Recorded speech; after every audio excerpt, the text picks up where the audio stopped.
चलिए बुलेटिन की शुरुआत करते हैं। देश के उपराष्ट्रपति जगदीप धनखड़ मंगलवार को जयपुर दौरे पर थे। इस दौरान उपराष्ट्रपति जगदीप धनखड़ ने राजस्थान के विकास संबंधित कई मुद्दों पर बातचीत की। वहीं जयपुर दौरे से वापस दिल्ली लौटते समय राजस्थान के राज्यपाल हरभाऊ बागड़े ने एयरपोर्ट पर उपराष्ट्रपति जगदीप धनखड़ के लौटने और उन्हें भावभीनी विदाई दी।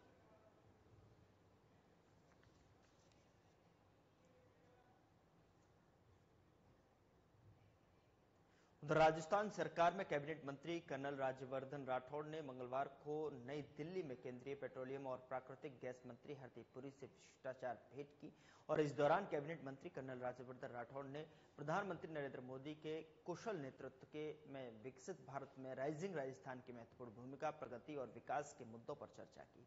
वहीं कर्नल राज्यवर्धन राठौड़ ने हरदीप पुरी के साथ बाड़मेर में केमिकल पार्क और राजस्थान में पेट्रोजोन विकसित कर निवेश की अनेक संभावनाओं पर सकारात्मक विचार विमर्श किया। कर्नल राज्यवर्धन राठौड़ ने केंद्रीय मंत्री से राजस्थान में ऊर्जा के क्षेत्र में और अधिक निवेश करने और आर्थिक विकास को गति देने पर चर्चा की।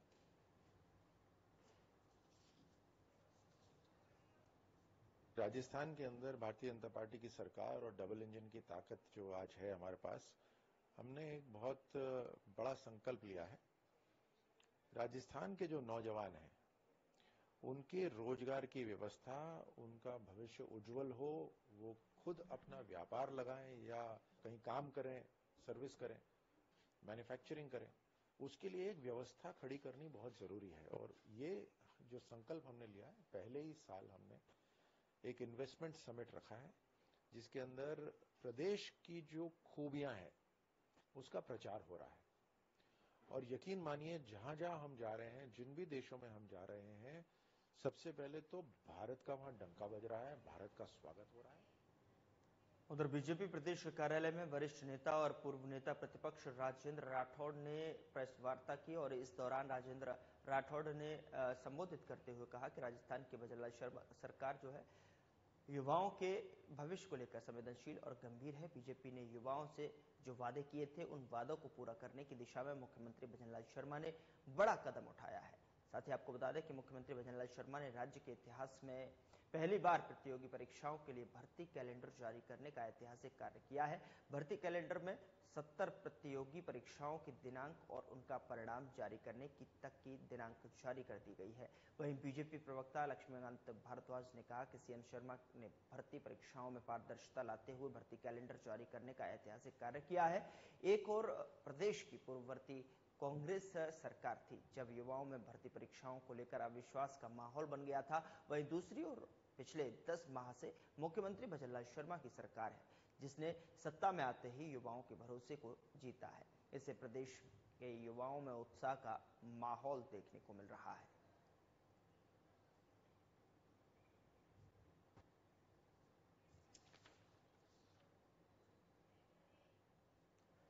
उधर राजस्थान में निःशुल्क दवा योजना के क्रियान्वयन और प्रबंधन का अवलोकन करने Madhya Pradesh public health services corporation की टीम मंगलवार को 2 दिवसीय दौरे पर जयपुर पहुंची। टीम ने प्रदेश में निःशुल्क दवा योजना का प्रबंधन देखने के लिए जयपुर शहर के चिकित्सा संस्थानों का भ्रमण किया। बता दें कि राजस्थान मेडिकल सर्विसेज कॉरपोरेशन के प्रबंधक और प्रबंध निदेशक नेहा गिरी ने बताया कि राजस्थान निःशुल्क दवा योजना के प्रबंधन और क्रियान्वयन में लगातार देश में अव्वल बना हुआ है। साथ ही योजना को और अधिक प्रभावी बनाने के लिए निरंतर नवाचार और आवश्यक बदलाव किए जा रहे हैं। मध्य प्रदेश की टीम प्रदेश में निःशुल्क दवा योजना के प्रबंधन के अध्ययन के लिए राजस्थान आई है। टीम ने पहले दिन निःशुल्क दवा योजना के तहत दवाओं की आपूर्ति और वितरण प्रक्रिया को समझने के लिए जयपुर शहर में मानसरोवर में किरण पथ स्थित शहरी प्राथमिक स्वास्थ्य केंद्र और सोडाला में देवीनगर प्राथमिक स्वास्थ्य केंद्र का भ्रमण किया और यहां RMSCL के अधिकारियों ने दवाओं की आपूर्ति प्रक्रिया, वितरण और अवधि पार दवाओं के निस्तारण के बारे में विस्तार से जानकारी दी।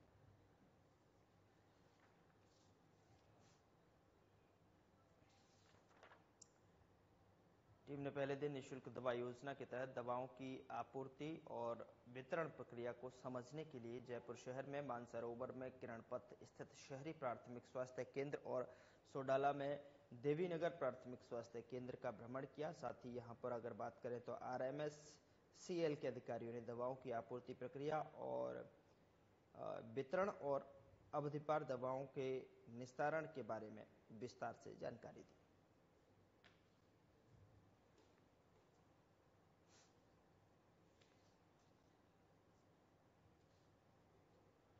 उधर राजस्थान विधानसभा में अक्टूबर माह के बिजली के बिल में विद्युत पेनल्टी शून्य होने से विद्युत खर्च की राशि में कमी आई है। इससे विद्युत खर्च का बिल निर्धारित सीमा में आने पर विधानसभा अध्यक्ष वासुदेव देवनानी ने संतोष व्यक्त किया है। विधानसभा अध्यक्ष देवनानी के निर्देश पर बीते 2 माह से आदर्श पावर फैक्टर संधारित करने के लिए की गई सतत निगरानी से विद्युत खर्च के नियंत्रण करने के प्रयासों से सकारात्मक परिणाम आए हैं। इससे अक्टूबर माह के बिल में पेनल्टी शून्य आई है। बता दें कि बीते अगस्त माह में विधानसभा में पावर फैक्टर संधारित नहीं होने से विद्युत बिल में पेनल्टी लगने से विद्युत खर्च का बिल अधिक राशि का प्राप्त हुआ था। इस पर विधानसभा अध्यक्ष वासुदेव देवनानी ने नाराजगी व्यक्त की थी। देवनानी ने सार्वजनिक निर्माण विभाग और विद्युत वितरण कंपनी के अधिकारियों को एक बैठक में विधानसभा में उत्पादित विद्युत के गुणवत्तापूर्ण और अधिक उपयोग को सुनिश्चित करने के लिए साथ-साथ आदर्श पावर फैक्टर को संधारित करने के लिए निरंतर निगरानी रखने के लिए निर्देश दिए थे।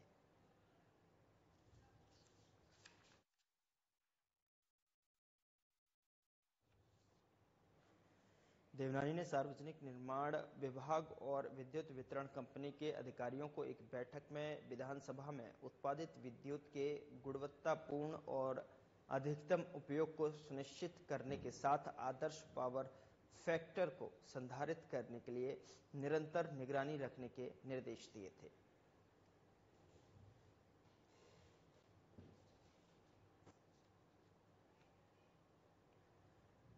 खबर जयपुर से है, जहां पूर्व मंत्री प्रताप सिंह खाचरियावास SMS अस्पताल पहुंचे और दुष्कर्म पीड़ित बच्ची से मिलकर उसके स्वास्थ्य के बारे में डॉक्टर से जानकारी प्राप्त की। जयपुर के जैसेपुरा खोर्क थाने के अंतर्गत आने वाले एक गांव में एक दलित बच्ची को 4 लोग जबरन उठाकर ले गए, उसके साथ दुष्कर्म किया और रात को घर के बाहर फेंक कर चले गए। बच्ची को 4 दिन बाद होश आया, लेकिन आज तक दहशत में बच्ची दिमागी रूप से स्वस्थ नहीं हो पाई है। दुष्कर्म पीड़ित बच्ची को जनरल वार्ड में नहीं रखा जा सकता, लेकिन दुष्कर्म पीड़ित बच्ची जो अब तक पूरी तरह से ठीक नहीं हुई है, उसके घर वाले परेशान हैं, उसे जनरल वार्ड में शिफ्ट कर दिया गया है। इसको लेकर पूर्व मंत्री ने कहा कि मुख्यमंत्री, उप मुख्यमंत्री, मंत्रियों के सचिवालय से मात्र 500 मीटर दूर दुष्कर्म पीड़ित अच्छे इलाज और न्याय को तरस रहे हैं। दलित परिवार के गरीब माँ बाप परेशान हैं, लेकिन मुख्यमंत्री, उप मुख्यमंत्री, किसी मंत्री या सरकार के किसी विधायक को बच्ची से मिलने की फुर्सत नहीं है। इसको लेकर उन्होंने प्रदेश सरकार पर जमकर निशाना साधा। रेप हो जाता है, रेप पीड़ित बच्ची को जब उसके घर पे पकड़ के जाते हैं, उसके बाद घर वालों को पता है बच्ची होश में नहीं आती कई दिन तक। आज मैं SMS हॉस्पिटल में बच्ची से उसके परिवार से मिला, पहली बार मैंने ऐसा देखा है कि जहाँ मुख्यमंत्री खुद जयपुर में बैठे हैं, उप मुख्यमंत्री खुद महिला है, कोई मिलने नहीं आया, आकर इलाज की व्यवस्था नहीं की। राजस्थान ऐसा राज्य है जहाँ पर एक दिन में 24 घंटे में 8-8 बच्चियों से बलात्कार हो रहे हैं। हर बच्ची मुख्यमंत्री की बेटी होती है, देश की हर बेटी प्रधानमंत्री की बेटी है और प्रदेश की, राजस्थान की हर बेटी मुख्यमंत्री की बेटी है। क्या मुख्यमंत्री जी की जिम्मेदारी नहीं है? इस बीच बड़ी खबर का रुख करते हैं। बड़ी खबर राजस्थान से मिल रही है, जहां पर राजस्थान विधानसभा के उपचुनाव के घमासान के बीच चुनावी बयानबाजी का दौर शुरू हो गया है। इस वक्त की बड़ी खबर आप तक पहुंचा रहे हैं बीजेपी के प्रदेश महामंत्री और देवली उनियारा सीट प्रभारी दामोदर अग्रवाल का हरीशचंद्र मीणा पर जुबानी हमला। उन्होंने कहा, हरीशचंद्र मीणा को अगर सांसद ही बनना था तो उन्हें चुनाव नहीं लड़ना चाहिए था। बड़ी खबर इस वक्त की आप तक पहुंचा रहे हैं। दामोदर ने कहा कि हरीशचंद्र मीणा ने जनविश्वास को धोखा दिया है। तो उन्होंने साथ ही कहा कि लोकतंत्र में चुनाव मजाक नहीं है, नेता जब चाहे चुनाव लड़ ले। इस बीच उन्होंने कहा कि जब चाहे इस्तीफा दे दें, इस तीखे सवाल का जवाब उनसे मांगेगी जनता। तो देवली उनियारा विधानसभा उपचुनाव में बीजेपी की बड़े अंतर से जीत का दावा किया है। बड़ी खबर इस वक्त की आप तक पहुंचा रहे राजस्थान से, जहां पर विधानसभा उपचुनाव के लेकर जो है घमासान देखने को मिल रहा है। चुनावी बयानबाजियों का दौर लगातार जारी है।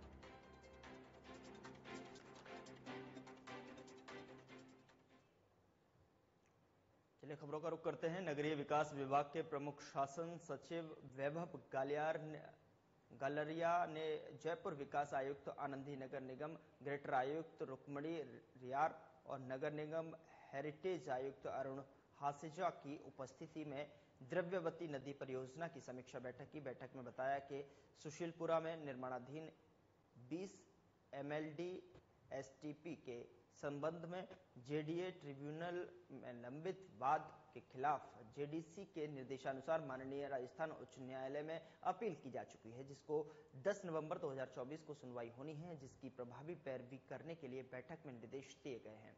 साथ ही आपको बता दें कि STP के कार्य को शीघ्र पूर्ण किया जा सकेगा, जिससे सीवर के गंदे पानी की आवक रोकी जा सके। बैठक में द्रव्यवती नदी परियोजना में बोटेनिकल पार्क के पास सीधे जा रहे गंदे पानी की स्थायी रोकथाम के निर्देश दिए गए।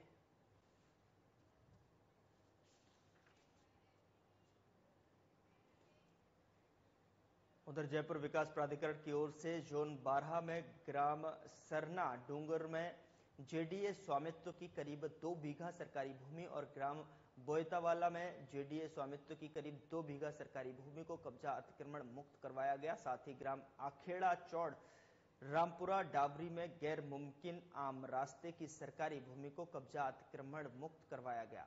बता दें कि पुलिस उप महानिरीक्षक कैलाश चंद्र बिश्नोई ने बताया कि जोन 12 के क्षेत्राधिकार में अवस्थित ग्राम सरना डूंगर के खसरा नंबर 165 जेडीए स्वामित्व की करीब 2 बीघा सरकारी भूमि पर कब्जा अतिक्रमण किया गया था, जिस पर बनाए गए let bath, boundary wall, tin shed, लोहे के एंगल, पानी की टंकी और अन्य अवैध निर्माण कब्जे में। बता दें कि कब्जे अतिक्रमणों को जोन 12 के राजस्व और तकनीकी स्टाफ की निशानदेही पर प्रवर्तन दस्ते में जेसीबी मशीन और मजदूरों की सहायता से पूर्णतः ध्वस्तीकरण कर जेडीए स्वामित्व की सरकारी भूमि को कब्जा अतिक्रमण मुक्त करवाया गया।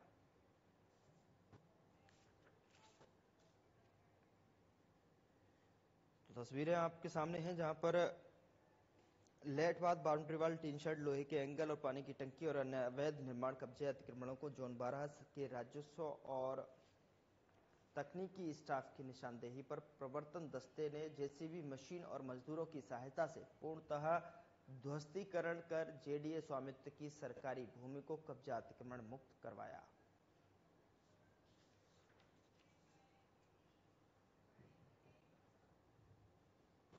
उधर बीकानेर में एसडीएम राजकीय जिला चिकित्सालय की राजस्थान मेडिकेयर रिलीफ सोसाइटी की बैठक मंगलवार को जिला कलेक्टर नम्रता वृष्ण की अध्यक्षता में कलेक्ट्रेट सभागार में आयोजित हुई। बता दें कि जिला कलेक्टर ने अस्पताल की इंडोर और आउटडोर की स्थिति जानी और कहा कि प्लेसमेंट एजेंसियों के माध्यम से नियोजित कार्मिकों के कार्यों का आकलन करने के बाद आवश्यकता के अनुसार और मैन पावर के नियोजन की अनुमति दी जाएगी।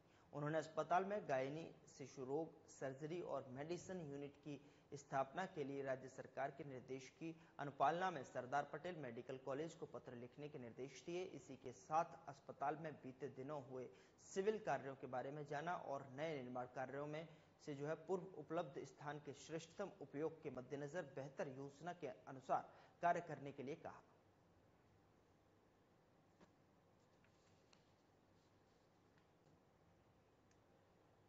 उधर राजस्थान बीजेपी अल्पसंख्यक मोर्चा की ओर से झुंझुनू के एक रिसोर्ट में मिसाइल मैन एपीजे कलाम जो है कि 93वीं जन्म जयंती समारोह का आयोजन किया गया। कार्यक्रम में मुख्य अतिथि के रूप में बीजेपी अल्पसंख्यक मोर्चा के राष्ट्रीय अध्यक्ष जमाल सिद्दीकी ने कलाम तुझे सलाम का नारा देते हुए कहा कि मिसाइल मैन को राष्ट्रपति बनाकर बीजेपी ने एक वैज्ञानिक का सम्मान किया।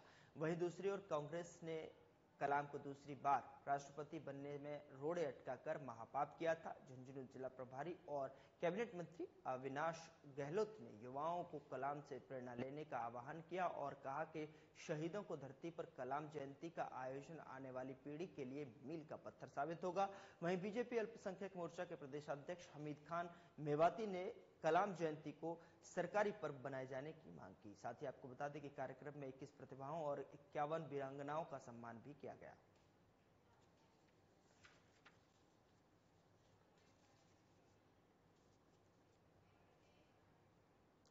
उधर साल के सबसे बड़े महापर्व दीपावली मनाने को लेकर देश भर में असमंजस की स्थिति है। कुछ विद्वान ज्योतिष 31 अक्टूबर को तो कुछ 1 नवंबर को दिवाली पर्व के तहत लक्ष्मी पूजन के पक्ष में है।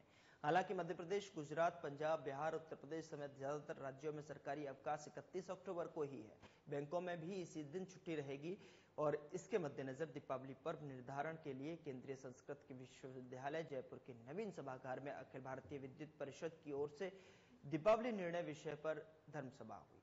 इस दौरान ज्योतिषाचार्य, धर्मशास्त्री और विद्वानों ने विभिन्न धर्मशास्त्रों में वर्णित संदर्भों के अनुसार व्याख्या करते हुए अपने विचार व्यक्त किए। कई ज्योतिषीय गणनाओं, पंचांगों और शास्त्रीय प्रमाणों के आधार पर गहन विमर्श कर सूर्य सिद्धांत के आधार पर 31 अक्टूबर को ही दीपावली का जो है महापर्व मनाने का सर्वसम्मति से निर्णय लिया गया।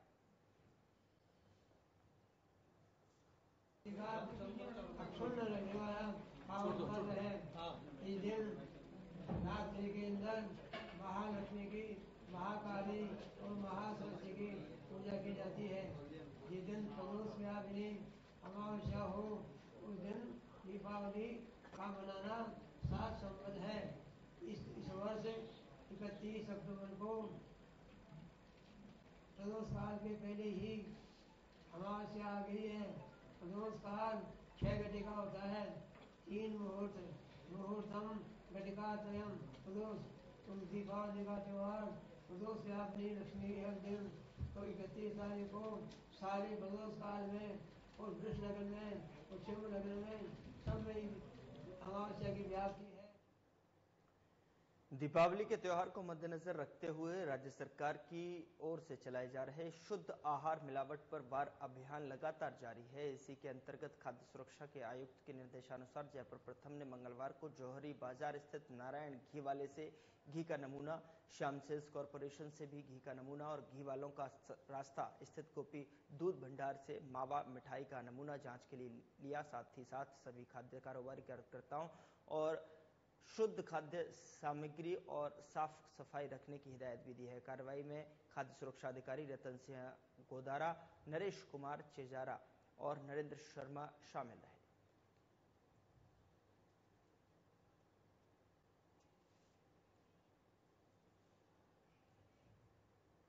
उधर बानसूर कस्बे की सेठ चंटूलाल धन्नालाल सीनियर सेकेंडरी स्कूल में आज से अलवर जिला स्तरीय स्काउट गाइड प्रतियोगिता का ध्वजारोहण कर कार्यक्रम की शुरुआत की गई, जिसका कल विधिवत रूप से रैली और प्रतियोगिता का उद्घाटन वन मंत्री संजय शर्मा करेंगे। आज 190 स्कूल के स्काउट गाइड के बच्चों ने ध्वजारोहण कर कार्यक्रम की शुरुआत की। वहीं इस दौरान मंच पर बच्चों ने सांस्कृतिक कार्यक्रम की प्रस्तुतियां दी, जिसमें सामूहिक नृत्य और अन्य प्रतियोगिताओं में भाग लिया। वहीं स्काउट गाइड के जिला स्तरीय अधिकारियों ने भी हिस्सा लिया। इस दौरान अलवर गाइड की सीईओ कल्पना शर्मा ने संबोधित करते हुए कहा कि 5 दिवसीय ये कार्यक्रम होने जा रहा है, जिसका कल प्रतियोगिता रैली का उद्घाटन किया जाएगा और 20 अक्टूबर तक मिनी जम्बूरी का समापन होगा। राजकीय उच्च माध्यमिक विद्यालय बानसूर में स्काउट गाइड जिला स्तरीय प्रतियोगिता रैली मिनी जम्बूरी का आयोजन 15 से 20 अक्टूबर तक किया जा रहा है, जिसमें अलवर पुराने जिले के अकॉर्डिंग हमारे 190 स्कूलों के बच्चे यहाँ पर पार्टिसिपेट करने वाले हैं। जो टोटल नंबर हमारा रहेगा, इसमें स्टाफ मिला करके 2200 कैंडिडेट यहाँ पर उपस्थित रहेंगे। रैली के दौरान बहुत सारी प्रतियोगिता आयोजित की जाएंगी, जिसमें कैंप फायर है, लोक नृत्य है, पायनियरिंग प्रोजेक्ट है, गेट है, मार्च पास्ट है, कलर पार्टी है। इस तरह से करीब 16 प्रतियोगिताएं हैं जो यहाँ पर आयोजित की जानी है। इसका जो विधिवत उद्घाटन है वो कल प्रातः 10 बजे माननीय मंत्री जी संजय शर्मा जी के द्वारा किया जाएगा। साथ में स्थानीय जो विधायक हैं आदरणीय देवी सिंह जी शेखावत उसमें उपस्थित रहेंगे। उधर जवाहर कला केंद्र में 27वें लोक रंग को लेकर तैयारियां जारी हैं। 18 से 28 अक्टूबर तक लोक संस्कृति के रंग में रंगने वाले इस 11 दिवसीय महोत्सव का आयोजन किया जाएगा। महोत्सव के अंतर्गत राष्ट्रीय लोक नृत्य समारोह और राष्ट्रीय हस्तशिल्प मेला आयोजन होगा। केंद्र ने इस बार महोत्सव को नया स्वरूप देने के कई प्रयास किए हैं। 24 राज्यों के लगभग 4000 कलाकार इस महोत्सव का हिस्सा बनने जा रहे हैं। इस दौरान राजस्थान की लोक कलाओं के साथ ही पंजाब, महाराष्ट्र, उत्तर प्रदेश और मध्य प्रदेश, असम, त्रिपुरा, उत्तराखंड, हिमाचल प्रदेश समेत अन्य राज्यों के कलाकार अपनी लोक कलाओं की प्रस्तुति देंगे। साथ ही शिल्पग्राम में प्रातः 11 बजे से रात्रि 10 बजे तक राष्ट्रीय हस्तशिल्प मेले का आयोजन किया जाएगा।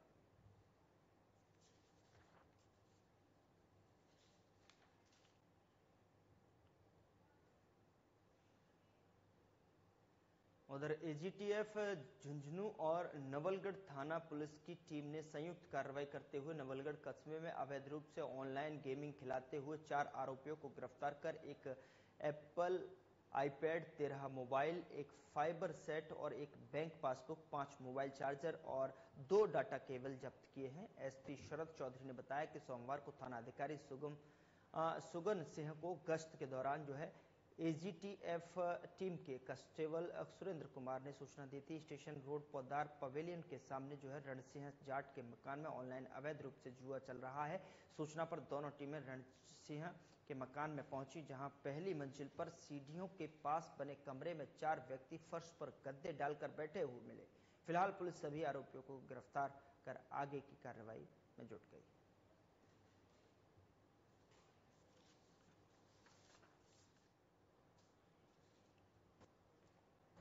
उधर वन विभाग अतिरिक्त मुख्य सचिव अर्पणा अरोड़ा ने बताया कि वन भूमि की सीमांकन के लिए राजस्व विभाग की तर्ज पर वन विभाग में भी हाई पावर कमेटी बनाई जाएगी, ताकि वन्य भूमि पर होने वाले अतिक्रमण को रोका जा सके और वन भूमि का स्पष्ट सीमांकन किया जा सके। उन्होंने बताया कि प्रदेश में वन भूमि का संरक्षण किया जाए, इसके लिए उन्होंने अधिकारियों को वन भूमि पर होने वाले अतिक्रमण को रोकने के निर्देश देते हुए कहा कि वन भूमि का स्पष्ट सीमांकन करते हुए रिकॉर्ड का डिजिटलाइजेशन किया जाए।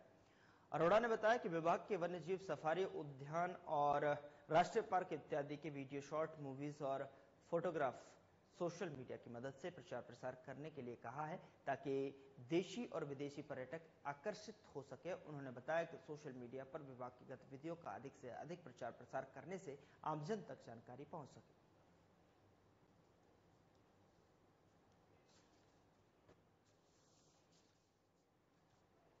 उधर आदिवासी मीणा अधिकारी कर्मचारी सेवा समिति सांगानेर के तत्वाधान में रविवार को पटेल मैरिज गार्डन घरवाली डाढ़ी लुनियावास में चतुर्थ प्रतिभा सम्मान समारोह का आयोजन किया गया। इसमें समाज के प्रतिभावान विद्यार्थियों ने नवनियुक्त सरकारी सेवा में जाने वाले आईएएस, आरएएस और नवयुवकों यानी नीट, आईटीआई और पीएचडी में चयनित होने वाले, सरकारी सेवा में सेवानिवृत्त होने वाले और खेलकूद जगत में नाम रोशन करने वाले को प्रमाण पत्र और मोमेंटो देकर सम्मानित किया गया। साथ ही जनप्रतिनिधियों ने और अन्य मेधावियों को सम्मानित किया। कार्यक्रम में कालूराम मीणा, कृष्ण कुमार मीणा और मूलचंद मीणा आदि भामाशाहों का सम्मान समिति के द्वारा किया गया।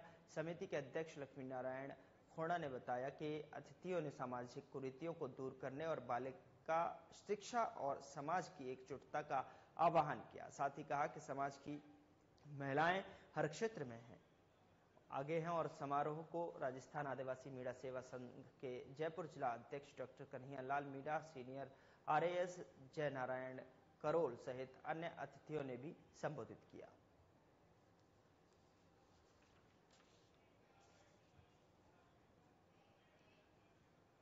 उधर चाकसू क्षेत्र में समाज सेवा के लिए भी आर चौधरी की ओर से पहल की गई और जिसमें 3 दिवसीय सतत पुनर्वास शिक्षा कार्यक्रम का आयोजन ओम शिक्षण और प्रशिक्षण संस्था परिसर में किया गया। इस दौरान बीआर चौधरी और खेतू चौधरी ने बताया कि समाज सेवी शिक्षा का प्रशिक्षण प्राप्त किया जाता है, जिससे विशेष आवश्यकता वाले बच्चों को मुख्य धारा से जोड़ा जा सके और उनको भी सामान्य बच्चों के समान शिक्षा प्रदान की जा सके। कार्यक्रम की पहल करते हुए कार्यक्रम में विशेष शिक्षा जगत के कई विशेषज्ञों ने संबोधित किया।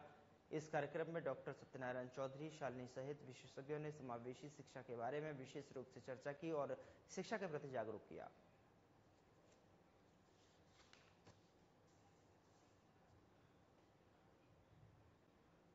फिलहाल बुलेटिन में इतना ही। नमस्कार।